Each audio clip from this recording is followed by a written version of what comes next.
경상북도가 방만한 경영과 각종 비리 등 끊이질 않고 터져나오는 출자 출연기관 문제를 해결하기 위해 최근 경영혁신안을 내놨습니다. 그러나 문제를 혁신하기에는 부족하다는 지적입니다. 이정희 기자가 보도합니다. 경북경제진흥원 업무추진비 내역입니다. 같은 인물에게 매번 원장 따로, 본부장 따로 경조사비를 지출했습니다. 기관 업무라기보다는 개인적 성격이 짙습니다.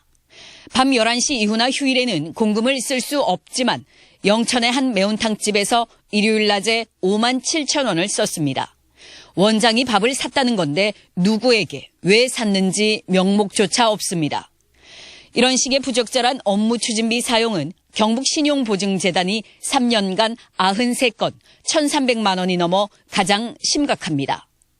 새마을 세계화재단이 올해 경상북도에서 받아간 예산 중 사업비만 150억 원이 넘습니다.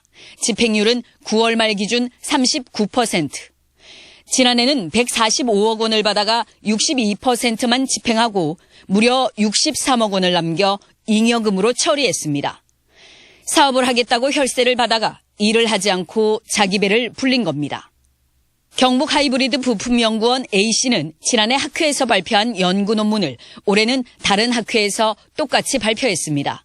이런 식의 연구윤리 문제는 매번 반복됐습니다. 경상북도는 최근 출자 출연기관 경영혁신안을 내놨습니다.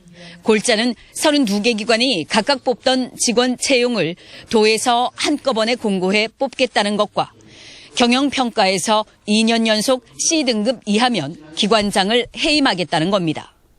재정에 방만한 경영이라는 게 이게 가장 큰 문제인데요. 이런 문제에 대해서는 어떤 대책도 마련되지 않았다는 게 아쉽지요. 우선 선행돼야 할 조건은 구조조정과 통폐합이 먼저입니다. 출자 출입기관이 이정에 이르도록 한 현 기관장들에 대한 책임 소재를 먼저 묻는 것이 혁신의 출발이다. 하지만 경상북도는 이철우 지사의 공약이라며 내년에 출자 출연 기관을 오히려 더 늘릴 계획입니다. MBC 뉴스 이정희입니다.